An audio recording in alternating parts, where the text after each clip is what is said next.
Salam semua, apa kabar? Luar biasa.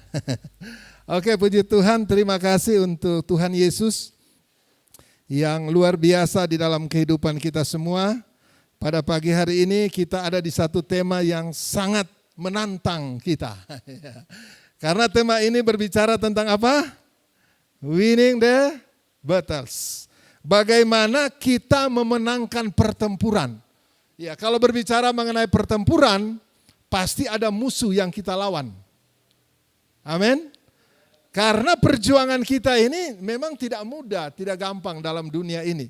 Tapi kita akan belajar bagaimana pada pagi hari ini kita akan menikmati satu kebenaran firman Tuhan yang akan memberikan kita kekuatan. Untuk itu kita sama-sama membuka satu kebenaran firman Tuhan. Saya memberi tema judul saya khotbah pada pagi hari ini, menyerah bukan pilihan. Ya. Di dalam Ester 4:16 firman Tuhan, kita akan baca bersama-sama firman Tuhan ini. Ester 4 ayat yang ke-16, 3, 2, 1. Pergilah, kumpulkanlah semua orang Yahudi yang terdapat di Susan dan berpuasalah untuk aku. Janganlah makan dan janganlah minum 3 hari lamanya. Baik waktu malam, baik waktu siang. Aku serta dayang-dayangku pun akan berpuasa demikian. Dan kemudian aku akan masuk menghadap raja. Sungguh pun berlawanan dengan undang-undang. Kalau terpaksa aku mati, biarlah aku mati. Sekali lagi saya garis bawahi. Sungguh pun berlawanan dengan undang-undang. Kalau terpaksa aku mati, biarlah aku mati. Nah, ini sebuah kisah yang sangat luar biasa, yang sangat menarik bagi kita semua, kisah tentang Ester, ya. Kalau kita lihat dari kitab Ester ini ya, bagaimana orang-orang Yahudi, orang-orang Israel, ya ketika mereka ada di pembuangan di bawah Raja Nebukadnezar, kemudian dibawa, kalau terang baca di dalam kitab Esra pasal 7-8, bagaimana mereka kembali ke Yerusalem. Nah, namun dari sebagian orang-orang Israel, orang Yahudi ini tertinggal. Iya. Di bawah pemerintahan Raja siapa? Ahasweros.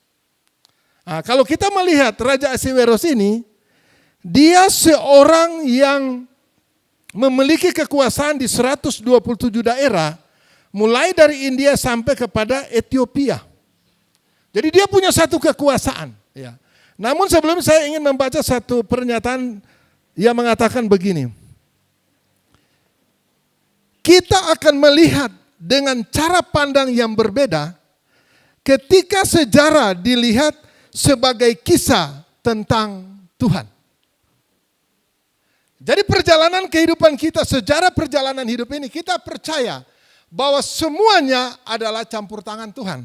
Sehingga Peter Kreeft mengatakan kita akan melihat dengan cara pandang yang berbeda ketika sejarah dilihat sebagai kisah tentang Tuhan.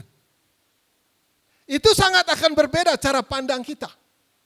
Jadi sejarah kehidupan Alkitab yang ditulis dari Kejadian sampai Wahyu adalah berbicara tentang Tuhan. Sehingga Raja Ahasweros yang merajai 127 daerah, kemudian kalau kita lihat di dalam pasal pertama, ya, saudara bayangkan, ada 6 bulan dia merayakan pesta. 180 hari. Itu tidak sampai di situ saja. Tetapi ditambah lagi apa? 7 hari merayakan perjamuan lagi. Jadi seluruh rakyat dipanggil. Bisa menikmati, mau makan apa saja, mau minum, silakan, tidak dilarang. Sehingga kita lihat pada saat perayaan pesta semua berlangsung, ternyata Ratu Wasti, iya, ini membuat pesta tandingan. Dia membuat pesta sendiri. Kemudian apa? Pada saat raja memanggil dia, dia menantang keputusan raja. Kita lihat pada ayat yang ke-11. Ini ketika Wasti menantang keputusan Ahasweros, Ahasweros mengumpulkan para penasihatnya. Dikatakan begini ayat 11, supaya mereka membawa Wasti sang ratu dengan memakai mahkota kerajaan menghadap raja. untuk memperlihatkan kecantikannya kepada sekalian rakyat dan pembesar-pembesar, karena sang ratu sangat elok rupanya.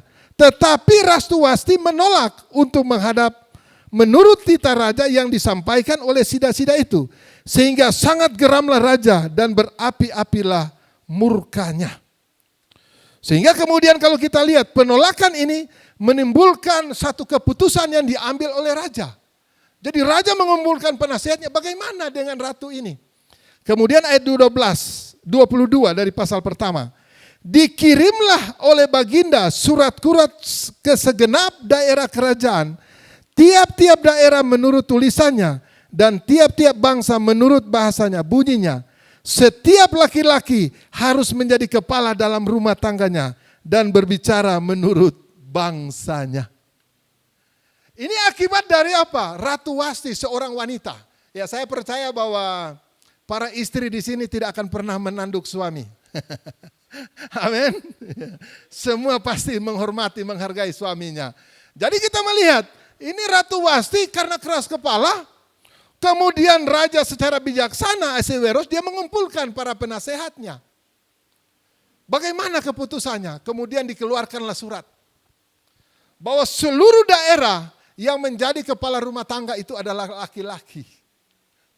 Ya. Dan saya percaya bahwa kita semua harus tahu di dalam rumah tangga itu siapa yang menjadi pemimpin. Ya, dan kita percaya di sini tidak ada ikatan suami takut istri. Ya, kita menghormati dan menghargai istri kita. Ya. Dari pembacaan firman Tuhan ini kita lihat, dari peristiwa itu maka di pasal yang kedua, Ester diangkat menjadi ratu, menggantikan Wasti. Sehingga ketika diangkat menjadi ratu, Mordekai pamannya ini mengatakan, Ester, jangan ngana kasih tahu ngana pe identitas bahwa ngana seorang Yahudi. Kita mulai dari Ester pasal yang ketiga. Sesudah peristiwa ini, maka Haman bin Hamedata orang Agag dikaruniakan kebesaran oleh Raja Ahasiweros, dan pangkatnya dinaikkan serta kedudukannya ditetapkan di atas semua pembesar yang ada di hadapan baginda. Jadi Haman ini mendapat posisi terbaik. Jadi ketika Haman melewat di pintu gerbang, Mordekai ini tidak tunduk kepada Haman. Karena sebuah aturan, setiap pejabat yang lewat itu harus menunduk, harus berlutut. Kita melihat pada ayat yang keempat.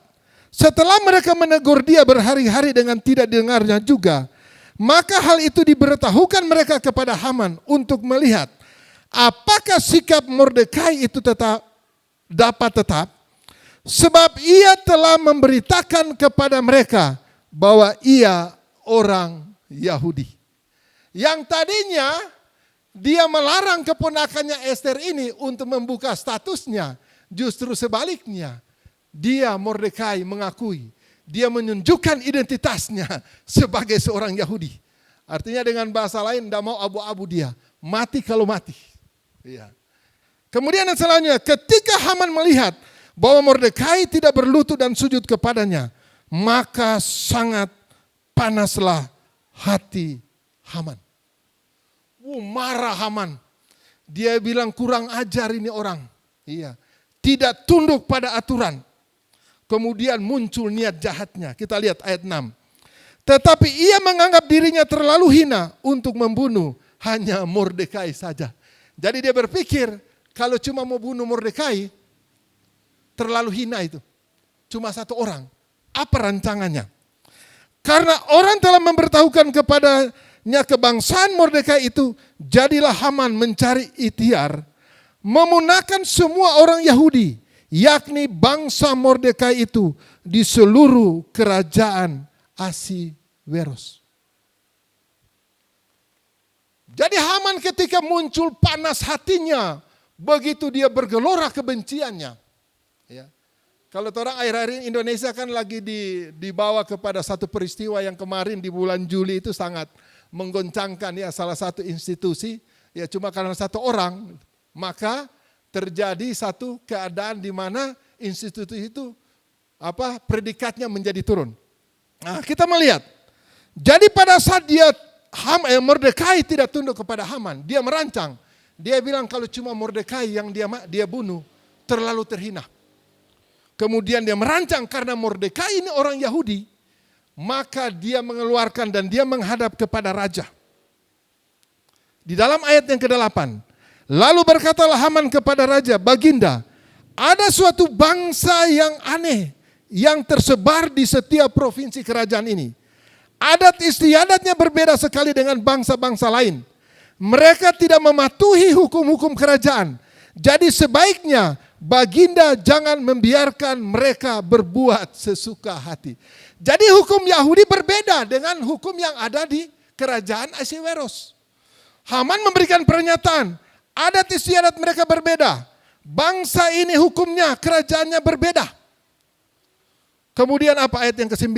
Kalau Baginda tidak keberatan, hendaknya dikeluarkan surat perintah untuk membinasakan mereka.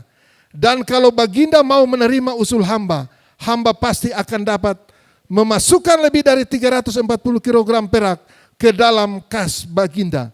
Mendengar itu raja mencabut dari jari cincinnya yang dipakainya untuk mencap pengumuman-pengumuman resmi. Lalu diberikannya kepada Haman, musuh besar bangsa Yahudi. Ini Haman dengan liciknya, dia mau membantai orang Yahudi. Kemudian dia mendekati raja. Kalau raja dalam aturan kerajaan Ahasiweros, kalau dia sudah cap dengan cincin meterainya, tidak ada seorang pun yang dapat membatalkannya. Sekalipun dibuat gugatan ke Mahkamah Konstitusi, tidak akan bisa. Karena ini sebuah keputusan raja. Sehingga waktu Haman memasukkan semua itu, raja kan tidak tahu. Dan raja menyetujui niat jahat daripada Haman. Kita lihat, waktu Mordekai mendengar surat yang diturunkan ke seluruh daerah kerajaan Ahasiweros, dia terbeban. Mulai pasal yang ke-4, kita lihat, maka di pintu gerbang Mordekai memakai kain kabung. Dia merasa punya satu pergumulan yang berat terhadap bangsanya yang akan dimusnahkan oleh Haman. Sehingga dia berkabung. Dia menunjukkan itu. Kemudian orang melapor kepada Ester bahwa Mordekai sementara memakai kain kabung. Ester mengirim pakaian, tetapi dia tidak mau. Dia menolak itu. Sehingga di dalam ayat yang ke-9, lalu masuklah Hatta menyampaikan perkataan Mordekai kepada Ester. Akan tetapi Ester menyuruh Hatta memberitahukan kepada Mordekai. Dikatakan begini, semua pegawai raja serta penduduk daerah kerajaan mengetahui bahwa bagi setiap laki-laki atau perempuan yang menghadap raja di pelataran dengan tiada dipanggil akan berlaku satu undang-undang, yaitu hukuman mati. Jadi aturan di dalam kerajaan itu, kalau rajanya tidak panggil, raja tidak panggil, jangan coba-coba menghadap raja. Apa akibatnya kalau raja tidak panggil? Alkitab mencatat bahwa hukuman mati akan menimpa orang yang coba-coba memaksa untuk menghadap raja. Sehingga Ester bilang begini, hanya orang yang kepadanya raja mengulurkan tongkat emas yang akan tetap hidup. Dan aku selama 30 hari ini tidak dipanggil menghadap raja. Ester juga sebagai ratu, dia tidak bisa.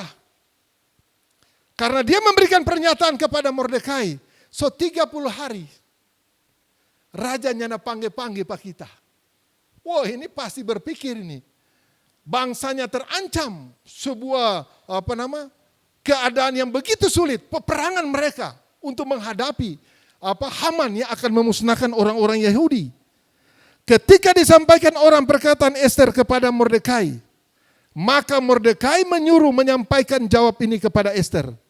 Jangan kira karena engkau di dalam istana raja, hanya engkau yang akan luput dari antara semua orang Yahudi. Jadi dua tarik menarik. Mordekai menyampaikan kepada Ester. Ester bilang, Om, dalam bahasanya torang ya. So 30 hari, ini rajanya tidak pernah panggil-panggil pak kita. Bagaimana kita bisa masuk ini dia? Tapi Mordekai bilang begini, jangan rasa aman biar ngana sebagai seorang ratu. Ngana juga akan terancam. ayat 14, sebuah statement daripada Mordekai luar biasa, dikatakan begini. Sebab sekalipun engkau pada saat ini belum berdiam diri saja, maka orang Yahudi akan timbul juga pertolongan dan kelepasan dari pihak lain. Dan engkau dan kaum keluargamu akan binasa. Siapa tahu mungkin justru untuk saat yang seperti ini, engkau beroleh kedudukan sebagai ratu. Saya garis bawahi sebuah pernyataan dikatakan begini. Sebab sekalipun pada saat ini engkau berdiam diri saja, bagi orang Yahudi akan timbul juga pertolongan dan kelepasan dari pihak lain. Jadi Mordekai punya sebuah keyakinan. Allah yang dia sembah pasti akan menolong dia. Kalau orang baca kitab Ester ini, tidak disebutkan kata Tuhan ataupun Allah di dalamnya. Tapi kita percaya bahwa Allah yang disembah karena mereka adalah orang-orang buangan yang dibawa oleh Nebukadnezar. Mereka mempercayai kepada Allah Abraham, Allah Ishak dan Allah Yakub. Dan mereka punya satu keyakinan, pertolongan itu datang daripada Tuhan. Ayat yang ke-15. Maka Ester menyuruh menyampaikan jawab ini kepada Mordekai. Sebuah pernyataan yang luar biasa. Pergilah, kumpulkanlah semua orang Yahudi yang terdapat di Susan dan berpuasalah untuk aku. Janganlah makan dan janganlah minum 3 hari lamanya, baik waktu malam, baik waktu siang. Aku serta dayang-dayangku pun akan berpuasa demikian. Dan kemudian aku akan masuk menghadap raja, sungguh pun berlawanan dengan undang-undang. Kalau terpaksa aku mati, biarlah aku mati. Wow, dia nekat. Karena raja sudah 30 hari, raja tidak mengulurkan tongkatnya untuk suruh dia masuk. Waktu itu dia sampaikan kepada Mordekai, ayo semua berpuasa untuk dia. Biar ketika dia menghadap raja, sekalipun taruhannya, dia harus mati. Dia akan tetap mati untuk bangsanya. Ketika kita diperhadapkan dengan situasi yang sulit, seringkali respon kita ada 3 hal. Kita lihat. Yang pertama, kita akan mencari jalan pintas. Ya, slide yang selanjutnya. Kita akan apa? Mencari jalan pintas. Yang kedua, kita pasti apa? Sedih yang berlebihan. Dan yang ketiga, orang akan marah terhadap keadaan. Ini kecenderungan orang manusia. Ketika kita diperhadapkan dengan masalah, peperangan, kadangkala yang kita lakukan 3 hal ini. Kita mencari jalan pintas untuk menyelesaikan masalah itu. Bagaimana caranya? Mungkin kita akan sedih berlebihan. Dan kita mulai menyalahkan, di mana Tuhan? Wah, itu biasa ya. Kemudian apa? Kita marah terhadap keadaan. Kami waktu mengalami peristiwa kerusuhan tahun 99. Iya. Saya pernah dalam situasi seperti ini. Menyalahkan Tuhan. Waktu itu saya lagi naik mobil mikrolet. Saya mengatakan, Tuhan tidak adil dalam hidup saya. Pernyataan ini pernah saya sampaikan ketika saya harus menghadapi pergumulan keluarga. Karena tantangannya pada saat itu mendengar kabar bahwa orang-orang Kristen yang ada di daerah Maluku Utara sudah dibantai.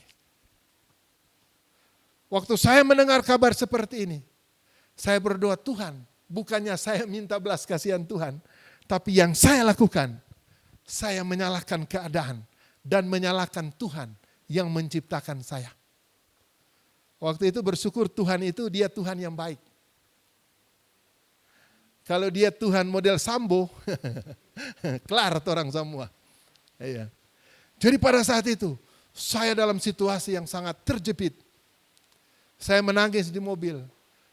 Karena situasi keadaan yang saya pikirkan tentang keluarga. Pada saat tentang orang tua. Tapi bersyukur waktu itu orang tua sempat keluar secepatnya. Dan yang menolong itu pada saat itu adalah seorang guru mengaji. Itu cara Tuhan untuk menolong. Jadi pada saat itu guru mengaji, ya Pastor Yoksin tahu kita Mama Ari, ya dia pulang dari Orang Manado bilang dari Kuala, dari sungai. Di tengah jalan dia ketemu dengan guru mengaji ini. Saya percaya guru mengaji ini Tuhan pakai dia untuk menyelamatkan keluarga kami. Waktu itu kalau dia tidak sampaikan, besoknya penyerangan terjadi. Jadi pada saat itu dia bilang, Mama Ari, bilang Pak Encik, karena kita memang pensiun guru, orang panggil Encik di sana. Bilang Pak Encik, cepat jo berangkat. Dorang tadi malam ada rapat, bahwa di dalam beberapa hari ke depan, dorang akan melakukan penyerangan. Kita memang Ari lari dari Kuala, Toto Fore memang. Rasa-rasa dia bilang semua tak kincing calana ini dia. Karena tantangan waktu itu berita untuk pembantaian itu sudah datang. Waktu sampai, tidak hitung 3 memang. Bungkus semua. Iya, yang dibawa cuma SK pensiun. Dengan sebagian baju. Pas waktu itu ada sebuah kapal yang akan menuju ke Bitung. Begitu mereka menaik, keluar kapal, langsung terjadi. Jadi kita percaya bahwa cara Tuhan itu sangat berbeda. Amin. Ketika kita ada dalam situasi yang sulit. Dari kisah Esther ini, kita belajar bagaimana sebagai jemaat. Ketika kita diperhadapkan dengan tantangan seperti ini. Ketika kita mendengar kabar, keadaan yang harus kita hadapi. Yang pertama, berat sama dipikul, ringan sama dijinjing. Amin. Kita harus merasakan bersama-sama penderitaan itu. Ketika kita dalam situasi sulit, kita belajar, kita melihat Mordekai dan Esther. Ketika mereka mendengar bahwa bangsa mereka akan dibantai, yang mereka lakukan, datang berserah kepada Tuhan. Mereka merasakan apa yang dia rasakan. Esther, dia tidak menempatkan posisinya sebagai seorang ratu. Membiarkan dan masa bodoh meninggalkan bangsanya. Tetapi dia punya beban ketika Mordekai menyampaikan itu. Dia punya satu beban untuk menyelamatkan bangsanya. Saya percaya demikian juga dengan kita gereja. Ketika kita diperhadapkan dengan situasi yang sulit. Dengan peribahasa ini, berat sama dipikul, ringan sama dijinjing. Kita bisa merasakan bersama-sama apa yang pergumulan gereja ini rasakan. Kita tidak akan bisa mengambil posisi, mencari posisi aman untuk satu situasi ketika gereja kita diperhadapkan dengan situasi yang sulit. Amin. Kita harus mengambil bagian. Kemudian yang kedua, kita harus menjadi pribadi yang rendah hati. Inilah yang Tuhan mau. Esther mendapat posisi sebagai ratu. Dia tidak merasa bangga dengan statusnya sebagai seorang ratu. Tapi dia belajar menjadi pribadi yang rendah hati. Melihat keadaan bangsanya. Melihat orang-orang Yahudi akan dibantai ketika kabar itu datang. Dia tidak menjadi sombong. Tetapi dia tahu menjadi bagian yang terbaik dalam hidupnya untuk bisa menolong orang sebangsanya. Ketika kita bersama Tuhan, maka Tuhan akan menjadi andalan kita. Kita tidak akan merasa paling kuat untuk mengatasi masalah yang kita hadapi. Jadi kalau orang rendah hati, dia menyadari, dia tidak akan pernah merasa kuat untuk menghadapi masalah yang dia hadapi. Seluruh orang Yahudi mengalami keselamatan dalam tanda kutip melalui satu pribadi, yaitu apa? Esther. Yesus Kristus yang telah mati bagi saya dan saudara untuk menyelamatkan. Melalui satu orang yakni Esther, seluruh orang Yahudi mengalami keselamatan. Melalui satu pribadi, yaitu Yesus Kristus, kita manusia yang berdosa diselamatkan dari kematian yang kekal. Amin. Karena begitu besar kasih Allah akan dunia ini, sehingga ia telah mengaruniakan anaknya yang tunggal. Supaya setiap orang yang percaya kepadanya tidak akan binasa, melainkan memperoleh kabar keselamatan itu. Ini sebuah kabar baik, Injil kasih karunia yang kita nikmati. Yesus datang mencari kita yang berdosa. Yang seharusnya kita adalah orang-orang yang harus dimurkai dan binasa. Tetapi kasih Bapa bagi saya dan saudara. Ketika Haman merancang untuk membantai orang Yahudi, Ester mau mati bagi bangsanya. Demikian kita. Yesus mau mati bagi saya dan saudara. Karena begitu besar kasih Bapa buat kita. Kalau kekristenan bukan perbuatan baik yang menyelamatkan kita. Tetapi Bapa yang lebih dulu baik buat saya dan saudara. Untuk menyelamatkan kita semua. Sehingga di dalam situasi apapun yang kita hadapi. Kita percaya Yesus sudah melakukan semuanya bagi kita. Bukan berarti Yesus belum melakukan. Yesus sudah melakukannya. Sehingga kalau kita baca di dalam Yesaya 53 ayat 1 sampai dengan ke-7. Siapa yang percaya kepada berita yang kami dengar. Dan kepada siapakah tangan kekuasaan Tuhan dinyatakan. Sebagai taruk ia tumbuh di hadapan Tuhan. Dan sebagai tunas dari tanah kering. Ia tidak tampan dan semaraknya pun tidak ada. Sehingga kita memandang dia. Dan rupa pun tidak, sehingga kita menginginkannya. Ia dihina dan dihindari orang, seorang yang penuh kesengsaraan dan yang biasa menderita kesakitan. Ia sangat terhina, sehingga orang menutup mukanya terhadap dia, dan bagi kita pun tidak masuk hitungan. Tetapi sesungguhnya penyakit kita yang ditanggungnya, dan kesengsaraan kita yang dipikulnya. Padahal kita mengira dia kenal tula, dipukul dan ditindas Allah, tetapi dia tertikam oleh pemberontakan kita. Dia diremukan oleh karena kejahatan kita. Ganjaran yang mendatangkan keselamatan bagi kita ditimpakan kepadanya, dan oleh bilur-bilurnya kita menjadi sembuh. Kita sekalian sesat seperti domba masing-masing. Kita mengambil jalan sendiri, tetapi Tuhan menimpakan kepadanya kejahatan kita sekalian. Dia dianiaya tetapi tidak membiarkan diri ditindas dan tidak membuka mulutnya. Seperti anak domba yang dibawa ke pembantaian.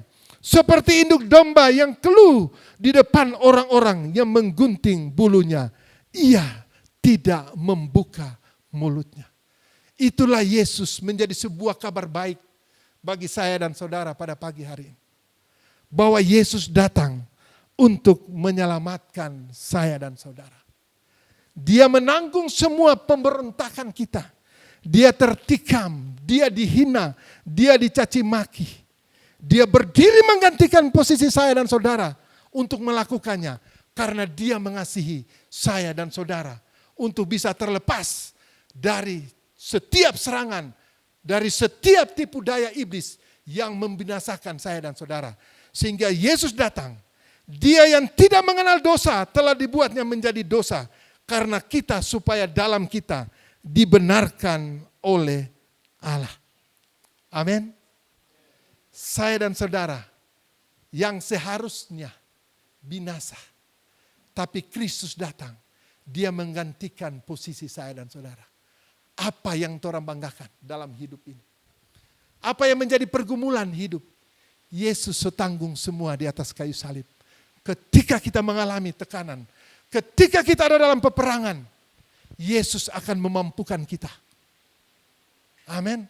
Kekuatan Roh Kudus itulah yang akan memampukan saya dan saudara untuk bertahan detik ini di dalam situasi kabar-kabar buruk yang orang dengar akhir-akhir ini. Roma 8 ayat 33 sampai 34. Oleh karena Yesus Kristus tidak hanya membahayakan nyawanya, tetapi memberikan nyawanya untuk menyelamatkan kita. Siapakah yang akan menggugat orang-orang pilihan Allah? Allah yang membenarkan mereka. Siapakah yang akan menghukum mereka? Kristus Yesus yang telah mati, bahkan lebih lagi telah bangkit, yang juga duduk di sebelah kanan Allah, yang malah menjadi pembela kita. Wow, luar biasa. Seorang pribadi yang begitu mengasihi kita semua. Dia melakukan karena dia mencintai kita semua. Ketika kita diperhadapkan dengan situasi yang sulit, kita harus tetap sabar. Walaupun ada banyak kabar buruk yang kita dengar. Ini kan diprediksi tahun depan ini kan bangsa ini akan mengalami apa? Akan mengalami resesi. Sebuah keadaan yang kita semua tidak tahu. Kabar-kabar seperti itu. Kita mungkin ada di dalam peperangan, di dalam masalah pergumulan ekonomi kita, di dalam rumah tangga, di dalam keuangan kita, di dalam pelayanan. Kita percaya penderitaan zaman sekarang tidak sebanding dengan kemuliaan yang akan Tuhan berikan dalam kehidupan kita semua. Yohanes 10 ayat 10 mengatakan, pencuri datang hanya untuk mencuri, membunuh dan membinasakan. Yesus datang supaya mereka mempunyai hidup dan mempunyainya dalam segala kelimpahan. Amin. Yesus datang, iblis hanya datang mencuri, membunuh dan membinasakan.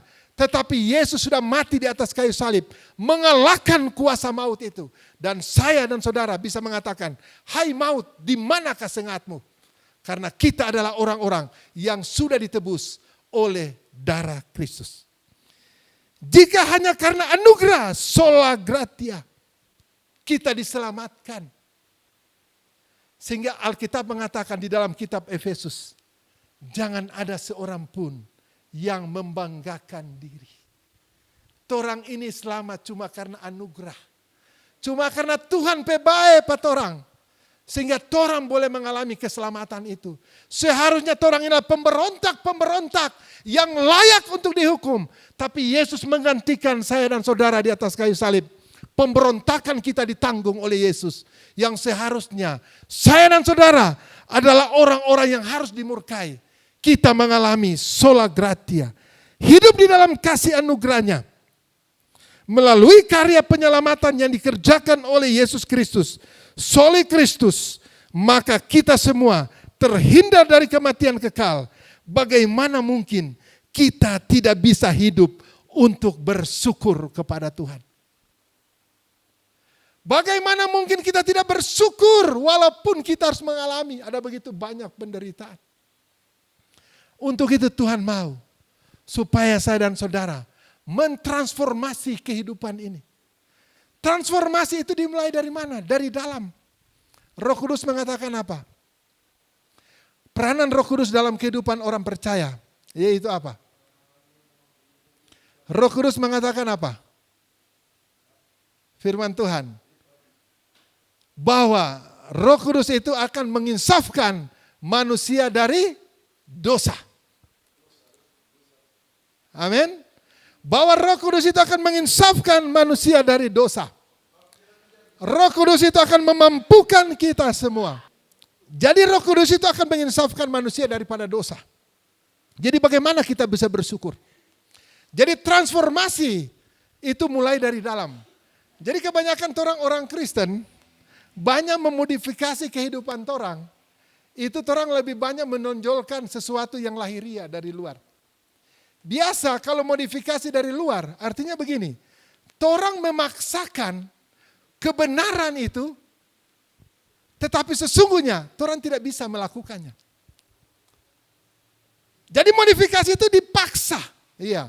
Akhirnya muncul apa? Kepalsuan dalam orang kehidupan. Orang memaksa kelihatan baik, tapi orang masih dendam. Orang kelihatan baik, beribadah, tapi orang masih punya kebencian. Karena modifikasi itu dipaksa dari luar. Tapi kalau modifikasi itu dari dalam yang dikerjakan oleh Roh Kudus.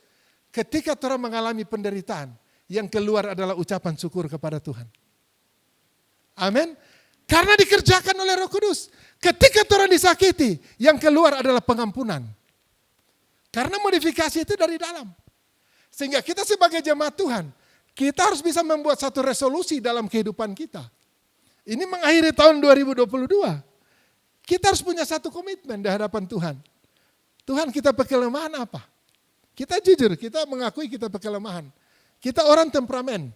Iya, tanya istri saya. Tapi kita belajar menata kehidupan ini, Injil kebenaran itu. Karena kita percaya Injil itu adalah kekuatan Allah yang menyelamatkan. Itu menjadi sebuah kabar baik bagi kita semua. Sehingga apa menjadi kekurangan kita? Kita buat satu resolusi dalam hidup ini. Mengakhiri tahun 2022, Tuhan, kita mau menjadi jemaat yang tidak terlambat. Buat satu resolusi dalam hidup ini. Kita mau rajin I care Tuhan. Kita mau rajin Tuhan masuk doa. Resolusi kita di hadapan Tuhan. Berkomitmen. Iya. Kita berkomitmen kepada Tuhan. Tuhan, kita mau menopang pelayanan gereja ini Tuhan. Kita mau mengambil bagian di dalam pelayanan gereja ini. Kita buat satu resolusi dalam kehidupan ini. Karena kita ditempatkan oleh Tuhan menjadi gereja. Seperti Ester dan Mordekai. Iya, kita punya beban yang sama. Berat sama dipikul. Ringan sama dijinjing. Amin. Iya. Stephen J. Lawson mengatakan begini. Peperangan apa yang kita hadapi saat ini? Ya. Kehidupan kekristenan bukanlah taman bermain. Sebaliknya itu adalah apa? Peperangan rohani. Semakin dekat kita mengikuti Tuhan Yesus, semakin kita menuju ke garis depan peperangan itu. Jadi semakin orang dekat dengan Tuhan, semakin banyak tantangan yang orang hadapi. Itu akan pasti terjadi. Semakin dekat dengan Tuhan, semakin kuat tuh peperangan. Apa yang firman Tuhan katakan? Efesus 6 ayat 10 sampai 11. Ya. Karena Kristus sudah menjamin kemenangan kita atas kuasa si jahat, maka kita hanya perlu bersandar di dalam iman, sola fide. Kita bersandar di dalam iman kita, percaya kepada Dia. Pada kekuatannya setiap hari dan memperlengkapi diri dengan senjata rohani yang dari Allah sebagaimana yang dinyatakan di dalam firman-Nya. Jadi kita ini harus kuat iman kita. Iya. Menjadi orang benar, posisi kita menjadi orang benar itu sekali untuk selama-lamanya. Tetapi menjadi orang percaya, perjalanan itu tidak gampang. Coba teranglah Yohanes. Yohanes itu ketika datang, dia berseru orang dari padang gurun. Bertobatlah kamu sekalian karena kerajaan surga sudah dekat. Kamu keturunan ular beludak. Wow. Tapi ketika dia di penjara, dia bertanya, so datang tuh Mesias. Wah, ini percayanya diuji. Jadi kita sebagai orang percaya diuji iman kita. Semakin kita dekat dengan Tuhan, semakin kuat di peperangan. Sehingga ada orang bilang begini, kita semakin dekat dengan Tuhan banyak pergumulan. Kenapa? Ya, Tuhan izinkan untuk kita tidak tahu apa yang terjadi hari esok. Supaya kita belajar bergantung kepada Dia, Sang Pencipta kita. Amin. Jadi kalau kehidupan saya dan saudara mengalami miss dengan Tuhan, mengalami rusak, kita akan tahu. Saya punya HP misalnya. HP itu kalau rusak, Pastor berapa menit lagi kasih ingat.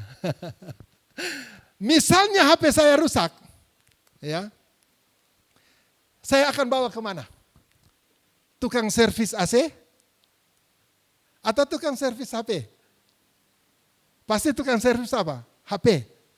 Karena dia akan tahu cara perbaikinya adalah ke tukang servis. Samsung bawa iPhone kemana? Demikian juga dengan kehidupan kita. Kalau kehidupan kita rusak, kita harus datang kepada Tuhan Yesus yang menciptakan saya dan saudara. Dia tahu menata hidup saya dan saudara. Asalkan kita mau mengakui bahwa Tuhan ini Tuhan kita pekelemahan Tuhan. Kita masih mudah tersinggung. Begitu saudara minta mudah tersinggung, minta sabar. Keluar pintu, diuji kesabaran kita. Ya, saya pernah berdoa minta sabar dari rumah pagi-pagi. Begitu lewat bawa mobil, ada oto salib begini. Wah kita dusu memang. Diuji kita langsung dapat ingat, Roh Kudus ingatkan. Ada berdoa minta sabar tadi.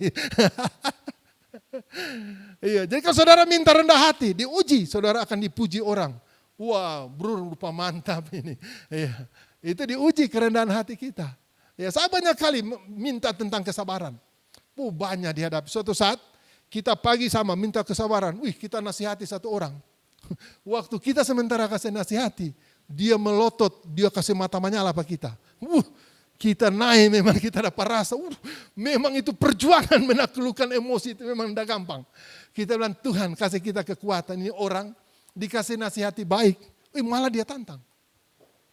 Kadang-kadang kan orang dihadapkan seperti itu. Semakin dekat dengan Tuhan orang semakin kuat tuh peperangan.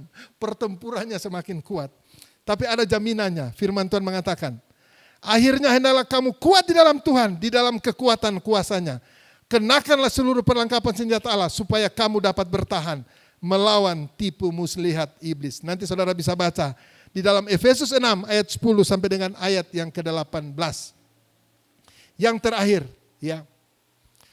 Banyak yang kita tidak tahu, tetapi Tuhan tahu. Banyak hal yang di luar kendali kita, tetapi Tuhan pegang kendali. Orang tidak tahu apa yang akan terjadi. Tapi orang percaya bahwa Yesus tidak pernah sia-sia mati di atas kayu salib untuk menanggung semua penderitaan yang orang hadapi. Apa yang menjadi pergumulan orang? Yesus sudah mengerjakan semuanya bagi kita. Dia akan memberikan, mungkin kita bergumul tentang bisnis, kita bergumul tentang rumah tangga, tentang anak-anak kita. Kita pandang kepada salib Kristus. Di atas salib Kristus, kekecewaan kita ditanggung. Di atas salib Kristus, kesombongan kita disalibkan. Di atas salib Kristus, pemberontakan kita ditanggung semuanya. Dia rela berdiri menggantikan posisi saya dan saudara yang seharusnya kita harus binasa. Tapi Yesus berdiri menggantikan itu. Yohanes 16 ayat 33 mengatakan, semuanya itu kukatakan kepadamu, supaya kamu beroleh damai sejahtera di dalam aku. Dalam dunia kamu menderita penganiayaan, tetapi kuatkanlah hatimu. Aku telah mengalahkan dunia. Amin. Yesus sudah mengalahkan dunia ini. Yesus sudah mengalahkan dunia ini, merupakan sebuah kabar baik bagi kita semua pada pagi hari ini. Yesus sudah mengalahkan dunia ini. Dan kita adalah orang-orang yang lebih daripada pemenang. Karena Kristus beserta dengan kita. Dia tidak akan pernah meninggalkan kita sendirian. Janjinya dia tidak akan pernah membatalkan untuk menolong saya dan saudara. Dia adalah Allah Immanuel. Allah yang menyertai kita semua. Amin. Tuhan Yesus memberkati kita semua pada pagi hari ini. Mari kita tetap setia di hadapan Tuhan. Sampai akhir. Sebuah statement. Setia sampai akhir. Di dalam keyakinan. Wow, luar biasa. Hanya iman kepada Yesus Kristus Tuhan. Amin.